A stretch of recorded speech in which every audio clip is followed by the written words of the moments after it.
So another aspect of repeat that I'd love to talk about is the parts of ourselves that we tend to feel are ugly or unbecoming, right? So nobody ever hated the parts of themselves that were beautiful. We don't like the parts of ourselves that are in some ways ugly or weak or unbecoming, undesirable, badly behaved, twisted,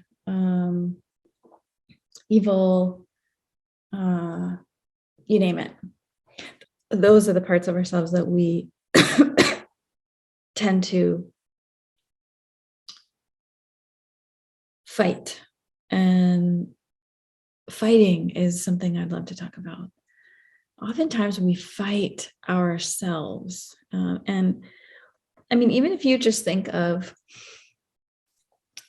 one person that you've had a really challenging relationship with in your life, let's say something like the most sort of like volcanic, explosive, argumentative relationship that you can think of that you've had in this lifetime.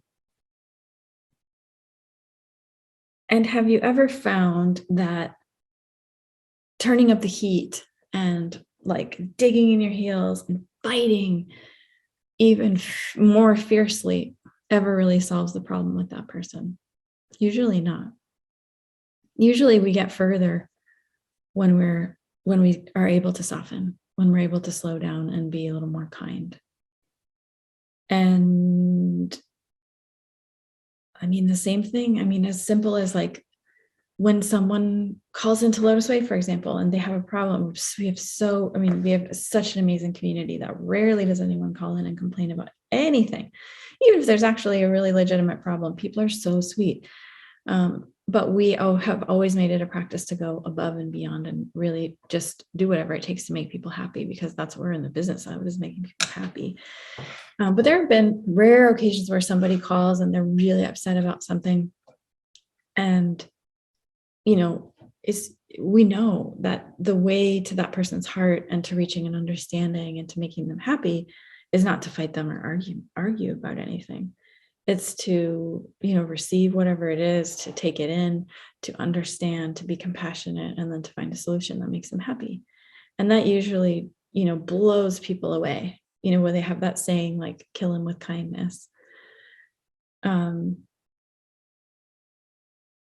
I find it interesting that it's so easy to see that when we're relating to the external world, right? Like we know that with people we have challenging relationships with, it's a little bit easier if we can just like slow it down, dial it back, take a step back, breathe, and not get, triggered into this explosive conversation, for example. But when we think of it in terms of ourselves, oftentimes we don't have that same level of awareness. It's not as fine-tuned, and we tend to fight ourselves with thoughts or emotions or challenges that are arising inside of us, instead of being kind to ourselves or understanding or compassionate or making space to say, oh wow, yeah, that's really painful. I could see how if anybody came to me and said that to me, I'd be really understanding and compassionate and be like, oh man, that's so hard, right? But when it's regarding yourself, it's harder to do that. It's easier to fight yourself. It's easier to come out with your guns ablazing and to engage in self-punishment, to like shoot yourself or to want to like kill a particular aspect of yourself, to get rid of it, to fix it, to get it to go away, to we get this sort of like, I don't want to just like kill this part of me and eradicate it and get rid of it. But that's never how it is with the external world. So what makes us think that that will function that well with ourselves? So the question this week is, when do you notice yourself fighting yourself?